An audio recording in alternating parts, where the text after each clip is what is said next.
Lo que en teoría parecen despidos se siente muy diferente en la práctica. En tan solo unos meses se perdieron sueldos enteros, mientras que los alquileres se mantuvieron fijos y los plazos no se movieron. Para muchas personas, este invierno no se trata de encontrar un mejor trabajo. Se trata de si pueden permanecer en casa el tiempo suficiente para recuperarse. Les mostraré la solución al final, y los 10 estados que ya muestran las mismas señales de alerta, aunque sus economías no se parecen en nada. Número 10. Despidos masivos sin recuperación de las industrias. Al principio, parece una rotación normal. Algunos anuncios, algunos memorandos de reestructuración, algunos gerentes prometiendo «revisaremos el próximo trimestre». Luego te das cuenta de que no se trata de una sola empresa, es un conjunto. Se trata de proveedores, de contratistas y las pequeñas empresas que se construyeron en torno a esos sueldos.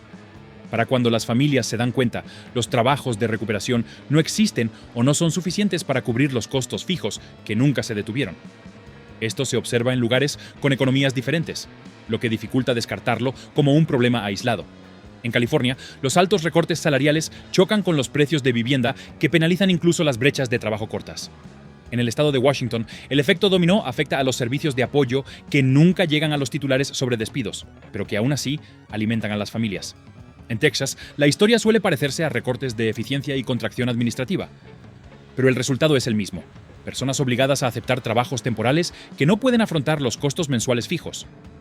La trampa silenciosa es el tiempo. La indemnización por despido se convierte en un cronómetro, no en una solución. Los ahorros se convierten en un gasto. Solicitar con más ahínco se convierte en una cruel instrucción cuando el mercado laboral se reduce y las facturas no. La gente hace todo bien. Networking, entrevistas, certificaciones, trabajos extra, y aún así fracasa porque el calendario avanza más rápido que la recuperación. Incluso cuando alguien encuentra trabajo rápidamente, suele ser una degradación. Salario más bajo, menos prestaciones, horarios inestables. Esa degradación es importante porque la vivienda ya no se cotiza por un trabajo, sino por un trabajo con un colchón. Lo que nos lleva al segundo mecanismo, el que convierte los despidos en desplazamientos incluso cuando la gente está tratando de recuperarse de manera responsable. Número 9. El shock del alquiler que no se restablece tras la caída de los ingresos. Parece que el mundo te pide que sigas pagando el precio de ayer con tu sueldo de hoy. Es la forma más sencilla de explicarlo. Los precios de la vivienda subieron, se estabilizaron altos, y luego se negaron a bajar a tiempo para proteger a la gente cuando desaparecieron los ingresos. Los contratos de arrendamiento no se renegocian solos. La evaluación no se suaviza por compasión. Los depósitos no se reducen, porque tu despido no haya sido tu culpa. Al principio, los hogares lo ven como una restricción temporal. Recortan gastos, piden préstamos, se dicen que solo es un mes. Luego llega el segundo mes con recargos por mora, avisos y la nueva realidad. El agujero es más profundo que el original. Y cada intento de salir adelante, vendiendo cosas, aceptando trabajos temporales, mudándose más lejos, cuesta dinero por adelantado.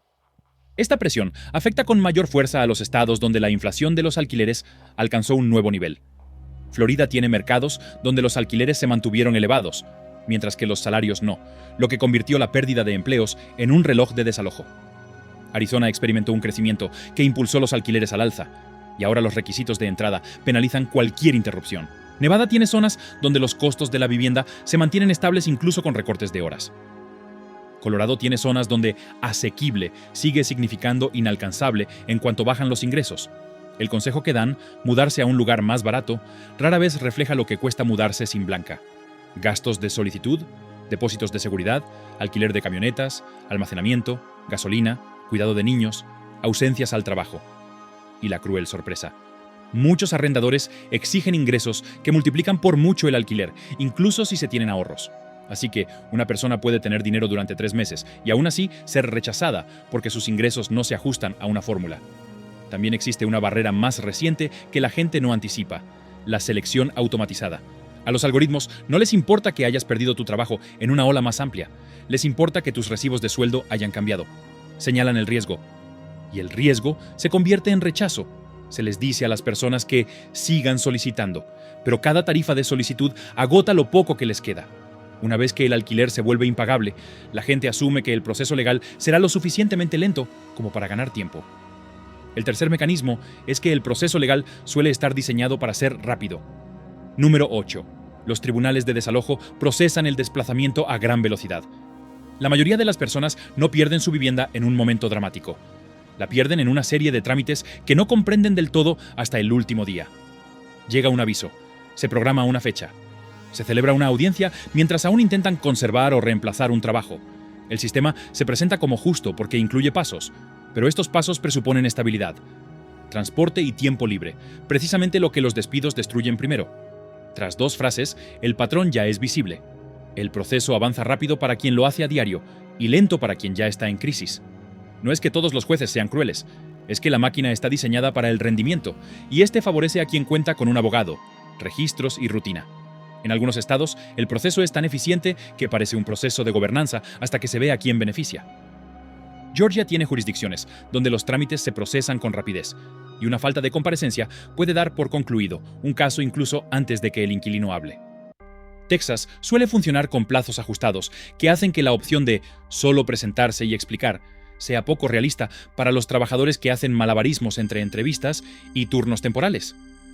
Ohio tiene una versión más discreta del mismo mecanismo, un procesamiento constante que convierte las dificultades en un registro permanente. Ese historial es la trampa oculta. Incluso si alguien se pone al día después, la denuncia lo persigue. Los futuros arrendadores ven el riesgo y dicen que no. La gente se ve obligada a vivir en peores condiciones, en acuerdos abusivos o en viviendas compartidas inestables que se derrumban rápidamente. El desalojo no solo implica perder un apartamento, implica perder el acceso al siguiente. Probablemente hayas notado algo en tu zona que no coincide con la historia oficial. Ayúdanos a mapearlo mientras sucede. En tu lugar, ¿qué es lo primero que afecta a la gente cuando empieza a descuidar su trabajo? Aparece la notificación de desalojo antes que los pagos de desempleo, las amenazas de remolque antes que las ofertas de alojamiento, o los aumentos de alquiler llegan justo después de los despidos. Comenta tu estado y el primer mecanismo que observaste, además del mes en que empezó a sentirse diferente. Ese detalle importa, porque los patrones se detectan más rápido cuando miles de personas comparan opiniones. Y si quieres el seguimiento que rastrea qué ciudades realmente rompieron este conducto con cambios reales en las políticas, dale a me gusta y suscríbete. Estamos creando un mapa continuo, y tu comentario actualiza la imagen. Número 7. Capacidad de refugio que existe en el papel, no en la práctica. Llama a la línea directa. Es lo que se les dice. Apúntate a la lista. ¿Hay camas disponibles? En teoría, suena como una vía de escape. En la vida real, disponible suele significar disponible para otra persona. Alguien que puede llegar a una hora específica, cumplir con reglas estrictas, separarse de su pareja, dejar una mascota, guardar sus pertenencias en otro lugar o aceptar un puesto lejos del trabajo y la escuela. La crueldad es logística. Los trabajadores recién desplazados a menudo aún tienen trabajos o entrevistas pendientes, lo que imposibilita los horarios estrictos de registro. Los padres necesitan estabilidad para que sus hijos sigan estudiando, algo que los albergues no siempre pueden ofrecer. Las personas con discapacidad se encuentran con instalaciones que no pueden acomodarlas. Las parejas son separadas. Los adolescentes son excluidos. Toda norma tiene una justificación, pero el montón de justificaciones se convierte en una puerta cerrada. En algunos sistemas, el cuello de botella es tan normal que se vuelve invisible. A la gente se le dice, inténtalo de nuevo mañana, con tanta frecuencia que el mañana se convierte en un estilo de vida. Y mientras lo intentan de nuevo, todo lo demás se erosiona. El servicio telefónico, el crédito, la fiabilidad del coche, el sueño. Cuanto más largo es el rebote, sofás, moteles, coches, más difícil se vuelve estabilizarse. Esta presión es visible en redes extensas y sobrecargadas. California ilustra el cuello de botella donde la demanda ha superado la oferta durante años, y derivación puede significar no hay plaza inmediata. Nueva York puede operar un gran sistema de albergues y aún así producir laberintos de admisión y colocación que dejan a las personas en el limbo. Massachusetts muestra cómo los límites de capacidad, sumado a las categorías de programas, pueden obligar a las familias a tomar decisiones imposibles. También existe el problema de la confianza. Algunas personas evitan registrarse porque lo perciben como vigilancia. Otras evitan los refugios porque han sufrido daños allí o porque no pueden arriesgarse a perder sus pertenencias. Y cuando las personas evitan el sistema, los funcionarios a veces lo interpretan como una negativa, incluso cuando se trata de instinto de supervivencia. Cuando la puerta del refugio no es real, el refugio se convierte en el último espacio privado que queda. Por eso el siguiente mecanismo golpea con tanta fuerza. El puente del que dependen las personas se les está cercenando. Número 6. Vivir en un vehículo se convierte en el puente y luego se elimina. Para muchos, dormir en un vehículo no es un estilo de vida, es una estrategia. Permanecer cerca del trabajo, mantenerse seco, mantenerse lo suficientemente seguro como para seguir asistiendo, ahorrar dinero, reconstruir. Es el último obstáculo entre el despido y la falta de vivienda en las calles, y por eso es cada vez más objetivo. En las primeras etapas de la aplicación de la ley, se sintió aleatorio una noche tranquila, una advertencia, un golpe, que podría haber sido un cheque de asistencia social o una queja.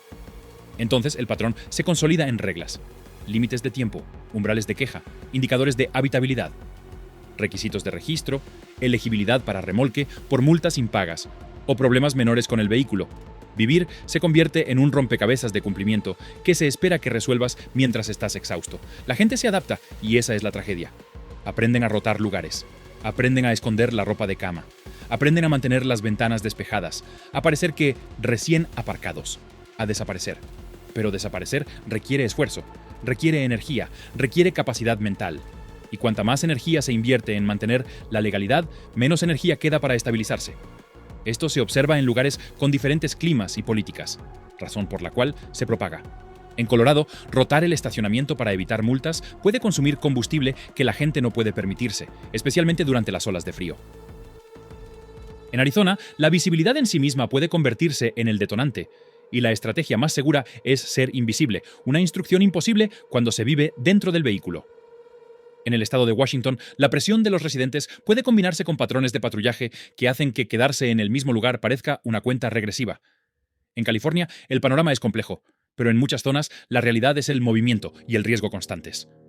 El momento en que un vehículo es remolcado suele ser el momento en que alguien deja de estar temporalmente incapacitado y se convierte en desplazado permanente.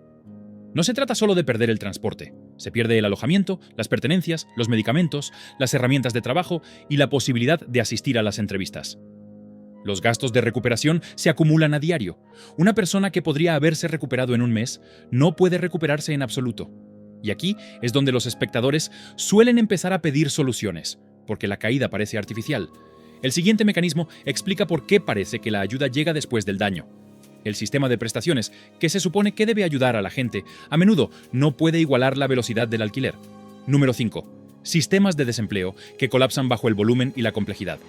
La gente asume que el seguro de desempleo cubrirá la brecha. Esa suposición es racional. Es lo que promete el sistema. Pero el trabajo moderno no encaja en las categorías antiguas del sistema. Trabajo por contrato, ingresos basados en plataformas, turnos estacionales, múltiples trabajos a tiempo parcial, permanencias cortas. Todo esto complica la verificación justo cuando la rapidez es fundamental. Se inicia una reclamación y luego empiezan los retrasos.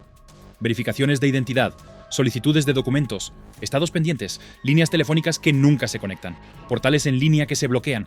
Para alguien con un domicilio estable y tiempo libre, esto es frustrante. Para alguien que ya está a un sueldo de perder su vivienda, es fatal. En algunos estados, el problema es el volumen.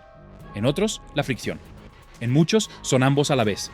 Nevada demuestra cómo los aumentos repentinos de la demanda pueden sobrecargar los sistemas diseñados para un flujo normal, especialmente cuando fluctúa el trabajo en el sector servicios. Florida tiene hogares donde los altos costos de la vivienda se combinan con obstáculos administrativos, convirtiendo una brecha temporal en un desplazamiento permanente. Texas puede enfrentarse a un volumen excesivo, y este volumen convierte el procesamiento en una tarea tediosa, especialmente para historiales laborales complejos. Aquí está el recordatorio que prometí antes. En un minuto verán la solución que puede detener este proceso, pero suele fallar a menos que se cumpla una condición. No es una condición moral, es una condición de diseño. Cuando la protección es discrecional, se demora o depende de un papeleo perfecto, se pierde el momento clave. Cuando la protección es automática y se activa pronto, el proceso se rompe.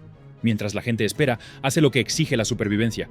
Piden prestado, venden sus pertenencias, se saltan reparaciones y dejan de recibir atención preventiva. Aceptan peores trabajos, con peores horarios porque cualquier sueldo les parece un rescate. La tragedia es que algunas personas acaban recibiendo el pago atrasado tras el desalojo o la grúa. El dinero que llega tarde no revierte el daño, solo salda una deuda creada por la demora.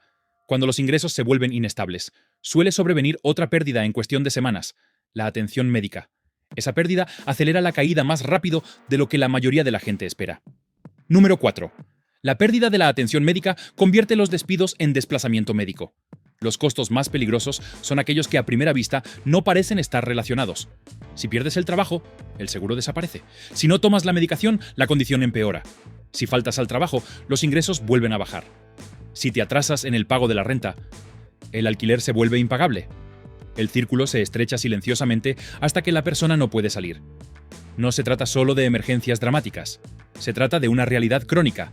Inhaladores para el asma, insulina, medicamentos para la presión arterial, terapia, recuperación de lesiones, infecciones dentales que se vuelven sistémicas. Un problema pequeño se convierte en uno grave cuando se interrumpe la atención. Y un problema grave se convierte en una crisis de vivienda cuando llegan las facturas. En lugares donde las brechas de cobertura son difíciles de cubrir, los despidos se convierten en una exposición inmediata. Texas cuenta con una gran fuerza laboral vulnerable a la pérdida repentina de cobertura, y esas brechas pueden convertir un despido en un abismo médico. Florida demuestra la rapidez con la que los hogares pueden perder la cobertura y enfrentarse a decisiones imposibles entre el alquiler y la atención médica. Missouri y Alabama suelen tener menos alternativas y menos proveedores, lo que hace que la brecha se sienta como un muro en lugar de un desvío. La deuda médica se convierte en presión para el desplazamiento. La gente negocia planes de pago, pero estos siguen compitiendo con el alquiler. Evitan la atención médica hasta que se convierte en una emergencia. Y la atención de emergencia es cara. Entonces, la emergencia se convierte en otra interrupción. Otro turno perdido, otra oportunidad perdida, otra marca negativa. La inestabilidad de la salud también interactúa con el empleo de una manera que rara vez se expresa abiertamente.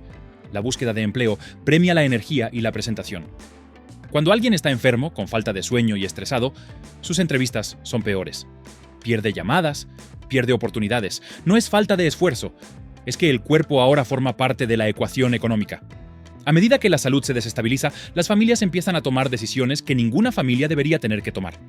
Esto nos lleva al siguiente mecanismo, porque la pérdida de vivienda no siempre se manifiesta como un desalojo. A veces se presenta como una separación disfrazada de disponibilidad. Número 3. Familias divididas por reglas que tratan la unidad como opcional. El público asume que la red de seguridad mantiene unidas a las familias. La realidad es más frágil. Cuando los recursos escasean, los sistemas clasifican a las personas en categorías, y las categorías no siempre coinciden con los hogares reales. Un padre cumple los requisitos, un adolescente no. Una pareja puede alojarse por separado, pero no juntos. Una familia puede ser ubicada lejos de la escuela. A un niño solo se le puede ofrecer seguridad si uno de sus padres acepta la separación. Esto suele empezar como un asunto logístico, luego se convierte en un trauma. Los padres sopesan si vale la pena dividir el hogar por un techo. Los adolescentes deambulan entre los sofás de sus amigos y situaciones inseguras. Las parejas duermen separadas y pierden la estabilidad compartida que les permitió sobrevivir.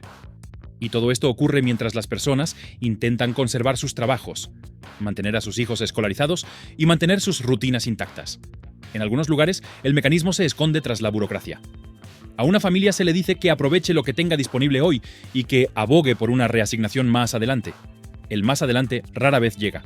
Una vez que el hogar se fragmenta, la comunicación se interrumpe, el transporte se vuelve más difícil y el estrés de todos los miembros aumenta. El sistema puede entonces interpretar ese estrés como disfunción, cuando en realidad es simplemente consecuencia de la inestabilidad. Nueva York demuestra cómo incluso las redes grandes pueden generar disyuntivas difíciles cuando las normas de colocación y elegibilidad entran en conflicto. Massachusetts puede empujar a ciertos tipos de hogares a ocupar las lagunas creadas por el diseño del programa. La heterogeneidad de California puede significar que una jurisdicción ofrece una vía de acceso, y la siguiente, un callejón sin salida. La separación tiene efectos dominó, que no se reflejan en los recuentos oficiales. Los niños faltan a la escuela. Los padres faltan al trabajo. Se pierden pertenencias. Las personas dejan de confiar en sistemas que les exigen sacrificar la unidad familiar para ganar seguridad temporal. Luego llega el invierno, y las ciudades a menudo pasan de la asistencia al control. Ese cambio es el siguiente mecanismo, porque el frío no solo conlleva riesgo, sino también exige cumplimiento de la normativa. Número 2. La aplicación de la ley en invierno reemplaza la protección de emergencia. Cuando baja la temperatura, la gente espera expansión. Mayor capacidad de alojamiento, más tolerancia, más ayuda de emergencia. A veces eso sucede, pero otro patrón se propaga silenciosamente. El invierno se convierte en la justificación para el desalojo. Por seguridad, por saneamiento, porque se avecinan tormentas. El lenguaje suena protector. El resultado es el desplazamiento. Comienza con advertencias que parecen razonables. Luego se convierten en redadas. Control de intrusiones y exclusiones que alejan a las personas de los servicios. Trasladar a las personas es más rápido que alojarlas. Y el invierno añade urgencia a decisiones que, de otro modo, se someterían a un mayor escrutinio. Aquí es donde la contradicción se hace visible. La misma ciudad que dice no poder alojarte aún puede encontrar recursos para trasladarte. El mismo sistema que no puede procesar tu solicitud de beneficios rápidamente, sí puede procesar tu citación rápidamente. Los mismos funcionarios que dicen prevenir daños pueden empujar a las personas a lugares más fríos, oscuros y aislados, donde el daño es más probable. Se observan versiones de esto en diferentes climas. Ohio tiene localidades donde los meses más fríos refuerzan la aplicación de la ley y hacen que la supervivencia sea más precaria para quienes ya se encuentran al límite. Colorado tiene noches donde las normas sobre dónde se puede descansar chocan con la simple necesidad de mantenerse abrigado, y el movimiento constante se vuelve peligroso. El estado de Washington tiene temporadas de tormentas donde la pobreza visible puede desaparecer justo cuando la estabilidad es más importante. Las citaciones en invierno no son solo multas. Se convierten en antecedentes que dan lugar a órdenes de arresto, elegibilidad para remolque y una creciente presión que convierte la supervivencia en un delito. Las personas obligadas a mudarse repetidamente en climas gélidos pierden el sueño, la salud y, finalmente, la capacidad de seguir buscando trabajo. Lo que nos lleva al mecanismo final, la parte que hace que esto parezca un colapso en lugar de una dificultad, porque los sistemas diseñados para responder fueron construidos para un mundo más lento que aquel en el que la gente está cayendo. Número 1. El colapso regional se encuentra con una respuesta nacional que llega después del daño. El problema más profundo no es que no exista una red de seguridad, es que se activa demasiado tarde, se aplica de forma demasiado limitada y avanza con demasiada lentitud para la velocidad con la que se desplazan las personas. La mayoría de los sistemas de políticas están diseñados para choques aislados. El cierre de una fábrica, el retroceso de una región, una recesión temporal. Lo que ocurre ahora es diferente. Se trata de una presión sincronizada. Pérdida de empleos en todos los sectores, alquileres que se mantienen altos, tribunales que actúan con rapidez, albergues que se mantienen llenos y una aplicación de la ley que se endurece cuando aumenta la visibilidad. Las personas no están fallando en un sistema a la vez. Están fallando en todos ellos secuencialmente. Esto se puede observar en estados que, de otro modo, no se parecen entre sí, por lo que es tan difícil descartarlo como una mala gestión local. California puede perder empleos con altos salarios y aún así producir desplazamientos masivos, porque la base de referencia de la vivienda es implacable. Texas puede experimentar una rotación de personal y aún así ver familias desalojar rápidamente porque los márgenes son estrechos y los desalojos se mueven con rapidez. Florida puede seguir creciendo mientras más residentes viven a un sueldo de perder su vivienda. Nevada puede parecer estable estacionalmente y luego experimentar olas repentinas cuando se reducen las horas. Georgia puede procesar los casos eficientemente de maneras que parecen ordenadas hasta que se ve quién se beneficia. El estado de Washington puede ostentar riqueza mientras los trabajadores duermen en vehículos. Nueva York puede operar uno de los sistemas de refugios más grandes y aún así tener dificultades para crear salidas duraderas. Arizona, Colorado y Ohio pueden parecer historias diferentes y aún así mostrar la misma mecánica en el momento en que caen los ingresos. Por eso, la respuesta nacional sigue llegando después de los daños. Para cuando la crisis es lo suficientemente visible como para impulsar la acción, el daño ya está arraigado. Solicitudes de desalojo, registros, gastos de remolque, pérdida de empleos debido a la inestabilidad. Una vez que aparecen estas marcas, la recuperación se vuelve más lenta y costosa. Entonces, ¿cuál es la solución? No se trata de una sola ley. Se trata de un cortafuegos de desplazamiento de 3 partes, diseñado para interrumpir el oleoducto prematuramente antes de que el daño se agrave. Primero, ayuda puente automática para alquileres a corto plazo, activada por pérdida de ingresos verificada, pagada directamente a los arrendadores y con fecha de finalización fija. El objetivo no es subsidiar el alquiler indefinidamente, sino detener la solicitud de desalojo que deja secuelas permanentes en un hogar. La contrapartida es el costo y la repercusión política, pero prevenir el desplazamiento es más económico que los albergues, la atención de emergencia y la falta de vivienda a largo plazo. Segundo, representación legal garantizada en el Tribunal de Desalojo, junto con mediación obligatoria previa a la presentación. Esto ralentiza el proceso y obliga a negociar antes de que se levante el acta. La contrapartida es la oposición de propietarios y funcionarios, ya que desplaza la influencia y reduce la rapidez con la que se pueden desalojar las unidades. Tercero, estacionamiento seguro autorizado con servicios básicos y límites estrictos de remolque durante situaciones difíciles verificadas. Esto reconoce la realidad en lugar de castigarla. La contrapartida es la visibilidad, que pone nerviosos a los funcionarios, pero sin ella, el último puente se derrumba. La condición que determina el éxito es simple. Debe ser automático y temprano. La ayuda tardía o discrecional llega después de la caída y se bloquea porque desvía el poder de la aplicación de la ley hacia la prevención, incluso cuando la economía es innegable. Si esto te resulta familiar donde vives, ayúdanos a identificarlo mientras ocurre. En tu zona, ¿qué es lo primero que afecta a la gente cuando empieza a descuidar su trabajo? Avisos de desalojo, retrasos en las prestaciones, rechazos en los albergues o la presión de las grúas. Comenta tu estado y lo primero que viste, no lo que oíste. Y si quieres que los próximos vídeos sigan dónde se está rompiendo este oleoducto y dónde se ha ralentizado, dale a me gusta y suscríbete.